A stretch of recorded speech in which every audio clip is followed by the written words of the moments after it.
I never wanted this day to come, but here it is. My last review on the last episode of It's Okay to Not Be Okay. We have come so far, yet it still feels like it was yesterday when I started this drama. Every journey has its end, but It's Okay to Not Be Okay left me with so many memories that I'll cherish them for a really long time. Waking up late every Saturdays and Sunday to watch the episode and then discussing about it with you all, these were definitely the best days of my 2020. And the last episode really proved why this drama was the best thing to happen to all of us in 2020. It's Okay to Not Be Okay last episode has to be one of the most beautiful last episode ever in a drama. Every scene of this episode was so heartwarming and close to my heart that I can't even choose my favorite scene. But I'll surely recap it with you all for one last time. This episode was filled with laughter, smiles, and happy tears. This episode was exactly why I ended up loving It's Okay to Not Be Okay. So just like we were all scared that the deer might interrupt Gangtae's and Moonyoung's moment, the deer really did interrupt. But this might be the first time I wasn't annoyed by the deer, but actually laughed so hard, especially when Gangtae yelled back at the deer. The roles were really reversed all through the episode, and it was so satisfying to watch Gangtae without his safety pin on.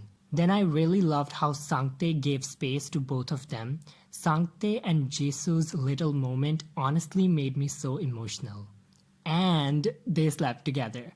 I'm not going to say much, but that their chemistry is out of this world. They both make the hottest couple. When I look at both of them together, my mind instantly says they're made for each other. I really want to include this scene where Moonyoung asks Gangtae to choose between Moonyoung and Sangtae. I loved Gangtae's reply that the one he likes the most is himself. That's something really important, and I think it was one of the major messages of this drama. We belong to ourselves and not someone else. One moment I really want to highlight was Jae-su and Gangtae scene. How Gangtae called Jae-su his older brother, Jae-su Hyung. It brought tears to my eyes. I'm so happy Gangtae said all those nice words to Jae-su. Jae-su has been the best friend, and I think this teaches us that we should never take someone's efforts towards us for granted. I loved how Gangtae appreciated Jae-su for all he did, because Jae-su really helped Gangtae survive through the hard times. After the book gets published, that's when the episode really starts hitting me hard, because each scene after that made me cry so much. How Sangtae reads his book to his mom and how he tears up while reading, it was our first time looking at Sangtae being so emotional, and it showed how happy he was that he couldn't even hold his tears. Honestly, that scene was just so pure. The best thing about this drama was that it not only focused on the main characters but also made the side characters a part of the drama too. At the end, I missed not only my favorite 3 troublemaking musketeers, but I also found myself feeling sad leaving behind all the patients and nurses and the staff at the OK Psychiatric Hospital. I loved how director Oh gave those shows to Ajashi and asked him to find his door. I honestly wish Director Oh returns to the hospital because he's one of the kindest and nicest doctor. I would want to get consultation from such a doctor. I think Director Oh wants to spend time with his family now. That's why he wanted to take his son with him. And can we talk about how emotional it was to see all those patients once again at the book reading event? I teared up watching everyone come back, and looking at them healthy made me so happy. Aram and Jungtae made the best couple. I root for them so hard. They deserve a drama of their own. Aram looked so gorgeous and healthy, and I'm so happy for both of them. And let's talk about the constant bickering of Ko Moon-young and Moon Sang-tae. These two might not be the siblings by blood, but they're surely like every normal siblings.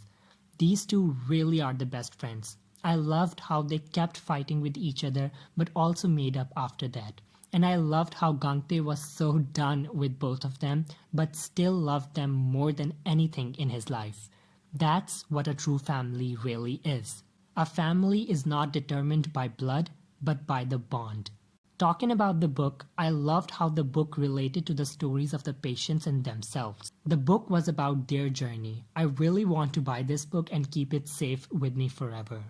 The note which Sangtae left for Juri's mom in the book and Sangtae hugging Juri's mom, I'm so thankful to both Gangtae and Sangtae for doing this. Juri's mom deserved this appreciation and love. Juri's mom really gave so much love to these brothers and she really was like a mother to them. The scene made me so happy but also made me cry. I am very satisfied by Juri and Sangin's scene. Yes, there wasn't a proper confession or even a kiss, but it was still so beautiful because you can feel and sense that they're going forward with their relationship even though it's slow. And relationships don't have to form within days. It's okay to take time and progress slowly. I support Juri and Mr. Lee so much. They really make such a cute couple. Regarding Do Hue Jae, I wouldn't say much. I think it was an open ending. They wanted the viewers to fill the gaps of the past themselves. Also, it gave us a little hope for a second season, which seems very unbelievable right now. But if they ever want to make a second season, they can easily make it focusing on the past story of Do Hue Jae. All I know for sure is that Do Hue Jae was the real monster and I hope she rot in that jail for all the wrongs she did. Can I say Director Oh really became one of my most favorite character of this drama. The way he gave the camping car to Sangtae made me love Director Oh so much more. I loved how Sangtae and Moonyoung put on an act to surprise Gangtae, but Gangtae ended up getting drunk with the guys. It was so realistic how Gangtae was not feeling well at the start of the road trip. I remember I would get sick on the road trips all the time. But still, the road trip scenes were so fun. I felt like I was with them on this trip.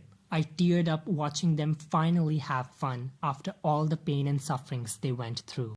I have to talk about Moonyoung's character development and how she apologized to Gangtae for hurting him physically. I saw some comments about how they hate Moonyoung now that she's changed so much. Saw some people say that they loved Moonyoung when she was a bad queen, but now she's so weak and changed. Well, I really didn't like these comments about Moonyoung. I feel like her growth was so beautiful. Moonyoung wasn't an ideal person. She was imperfect, just like everyone in this drama, just like we all are. Moonyoung was impulsive. She would make decisions in a hurry. She wouldn't feel bad for making mistakes, but I loved the positive change the Moon brothers brought in her. She realized what warmth feels like. She learned to apologize and thanks. She learned to accept others. And she realized people are not objects. And that is so important. I'm so proud of Moonyoung and I definitely love her more now. And there couldn't be a better way to finish the series with Sangtae finding his own path. We would never imagine Sangtae living alone, but Sangtae grew up so well. And Moongangtae belongs to Moongangtae. Sangtae belongs to Sangtae. You belong to you and I belong to me. There was so much power in those words. Sangtae finally realized he has his own life to live and his brother has his own. I wish the best to Sangtae on his new journey of being an illustrator. I know he'll do a great job. Showing the funny bloopers in the end was much needed, and I'm thankful to the director for adding those scenes as they made me laugh so hard. The writer, the director, and all the cast and the crew really needs a lot of appreciation for bringing this masterpiece to us. This drama had everything. I loved how it tackled serious mental issues and how the writer used fairy tales to teach us big lessons. This drama was so nicely put and done that I really hope it gets all the awards. Such dramas come after a while, and I'm happy I was able to witness the magic of this drama with you all. Goodbyes are hard, but it's time for it. Before that, I want to thank this drama family for being with me on this journey of this drama. Every day with you all was wonderful. Talking and discussing this drama with you all made this drama much more exciting and fun to watch. And I'll never forget the love I received in this little time due to this drama. I'll always remember the memories we made due to this drama. In the end, we all thought we will be empty cans, but I think we're not going to be empty cans after this healing drama. This drama filled up our cans, which were empty before this drama. So let's be happy we got to watch such a wonderful drama. Let's be thankful to everyone in this drama that taught us so many lessons and gave us so many memories. A butterfly hug to all the drama family. Goodbye. It's okay to not be okay.